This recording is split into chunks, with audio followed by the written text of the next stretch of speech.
Donc Madame Fiona Lazard pour La République En Marche et pour 10 minutes.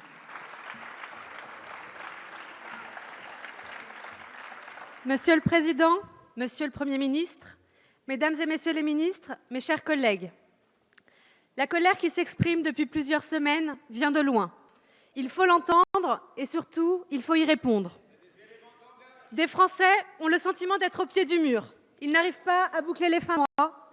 Ils vivent dans la peur du déclassement et ils se sentent laissés pour compte. Ces femmes et ces hommes, ils vivent dans tous les territoires de la République, dans les campagnes, dans la France périurbaine, dans les quartiers prioritaires, dans les centres-villes, dans les outre-mer. Ils pensent n'avoir plus que leur colère comme arme, leur gilet jaune comme étendard, pour revendiquer ce qui fait pourtant le cœur de la promesse républicaine de notre pays, la justice sociale. Et cette colère, elle est forte, car des promesses, on en a eu depuis 20 ans par les gouvernements de tous bords.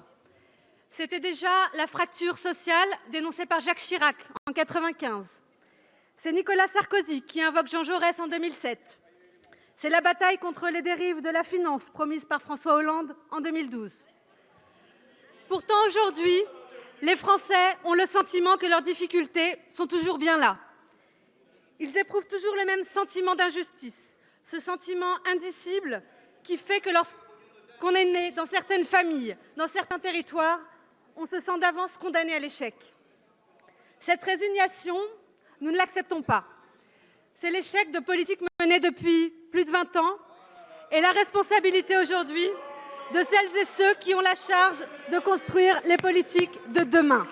Du calme, du calme. Cette responsabilité, elle nous renvoie au constat même que nous avons fait il y a 18 mois et aux engagements que nous avons alors pris devant les Français.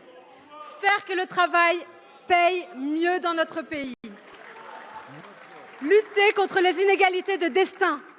Ne laisser personne au bord du chemin. Ces combats, les Français y sont viscéralement attachés car ils font l'essence même de notre pacte républicain. La liberté, l'égalité, la fraternité. Il faut aussi, merci chers collègues, il faut aussi le ciment de notre projet pour le pays. Un projet qui vise à créer la possibilité pour chacun de s'émanciper et d'être maître de son destin. Un projet qui refuse que la vie de certains de nos concitoyens ressemble à une impasse. Notre bilan n'est bien sûr pas parfait. Aucun bilan ne l'est.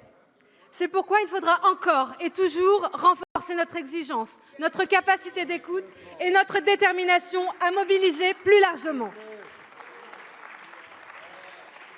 Au bout de ces 18 mois, nous n'avons fait encore qu'une partie du chemin. Les réformes en profondeur que nous portons peuvent mettre du temps, parfois trop de temps, à infuser et à montrer leurs résultats. Aujourd'hui pourtant, des signes sont là et ils montrent que le cap tenu est le bon.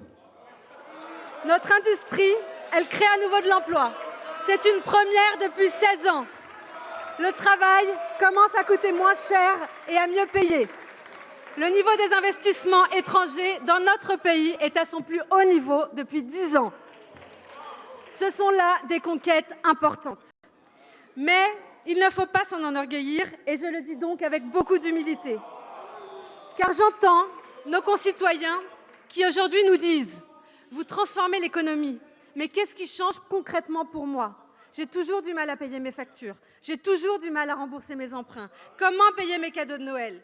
Il y a une vraie impatience dans notre pays, celle de voir des changements concrets, celle d'y croire à nouveau. Tout cela, nous le savons, et c'est bien cela qui motive notre traction depuis 18 mois. Quand nous baissons les taxes sur tous les salaires des salariés du privé, c'est parce que nous aussi, nous croyons que le travail doit mieux payer dans notre pays. C'est inscrit noir sur blanc, en bas de la fiche de paye, de 21 millions de salariés depuis ce mois d'octobre. Pour un salarié au SMIC, c'est 200 € de pouvoir d'achat en plus par an. Quand nous décidons d'augmenter le salaire net sur les heures supplémentaires, c'est parce que nous aussi, nous croyons qu'il faut récompenser ceux qui travaillent dur. En moyenne, cela représentera 200 € de plus par an pour un salarié au SMIC. Quand nous augmentons la prime d'activité de 80 € par mois sur le quinquennat, c'est parce que nous aussi, nous croyons que ceux qui sortent du chômage et vont travailler, leurs efforts doivent être valorisés. Quand nous supprimons la taxe d'habitation, c'est parce que nous aussi, nous n'acceptons pas qu'on paye d'un côté 1 500 € à Argenteuil et de l'autre 500 à Paris.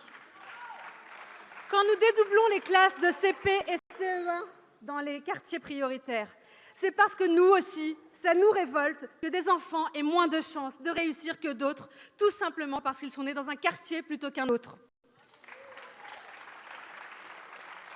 Quand nous décidons de renforcer l'accompagnement de tous les jeunes, ceux issus de l'aide sociale à l'enfance, ceux qui sont en garantie jeunes, ceux qui font partie des 100 000 élèves qui décrochent chaque année du système scolaire, c'est parce que nous aussi, nous pensons qu'aucun jeune ne doit être condamné à l'échec.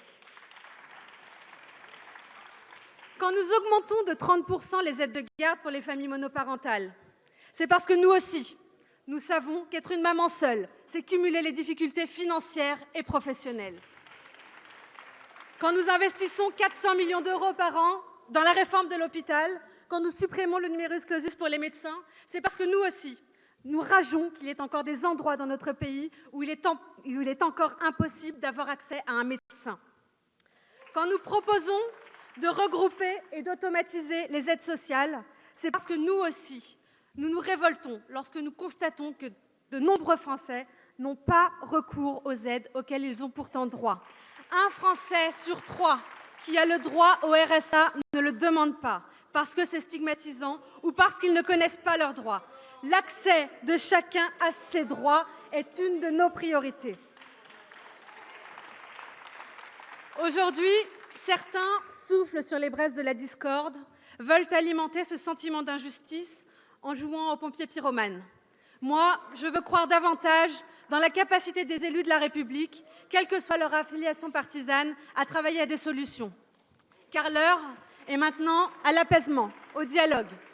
Nous sommes dans un moment de vérité où il nous faut faire vivre plus encore cette promesse d'une politique différente qui mise sur la concertation, sur la co-construction avec les Français, sur le dépassement des clivages.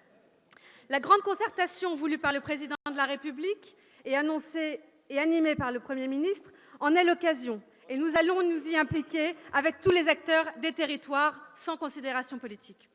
Cette concertation, elle vise à aboutir à des mesures concrètes qui doivent apporter des réponses aux souffrances qui traversent depuis trop longtemps notre pays. Parce que oui, nous sommes toujours aussi déterminés à construire une société qui permet à chacun de s'émanciper et de réussir. Nous sommes toujours aussi déterminés à répondre avec force au sentiment d'abandon exprimé par certains Français. Nous sommes toujours aussi déterminés à convaincre ceux qui doutent. Nous sommes toujours aussi déterminés à prouver à ceux qui souffrent que la réponse n'est jamais du côté des extrêmes. Je sens bien cette souffrance exprimée par des Français qui travaillent. Je ne veux pas d'interpellation de banc à banc. Ça suffit maintenant, on écoute les orateurs. Vous avez la parole. Ça vaut pour tout le monde. Madame Bourguignon, ça vaut pour tout le monde. Mais pour vous aussi, Monsieur Pradier, ça n'a que trop duré aujourd'hui. Merci, Monsieur le Président. Je le répète, nous sommes toujours aussi déterminés à prouver à ceux qui souffrent que la réponse n'est jamais du côté des extrêmes. Et que cette souffrance exprimée par des Français qui travaillent, qui triment, comme on dit, et qui ne voient pas le bout du tunnel, nous la comprenons. C'est pour cela que je me suis engagée. C'est pour cela que cette Assemblée s'est renouvelée profondément. Avec des femmes, avec des hommes qui étaient salariés, professeurs, fonctionnaires, dans la santé, dans le monde associatif, dans le public, dans le privé. Aujourd'hui, nous souhaitons continuer à nous battre pour construire une société dans laquelle on vit mieux de son travail, dans laquelle notre lieu ou notre nom de naissance ne détermine pas notre réussite, dans laquelle la pauvreté ne se transmet pas en héritage. Ce projet, nous continuerons à le porter avec la même conviction, avec humilité, avec sérénité et toujours avec comme seule boussole l'intérêt général. Je vous remercie. Merci, Madame Lazare.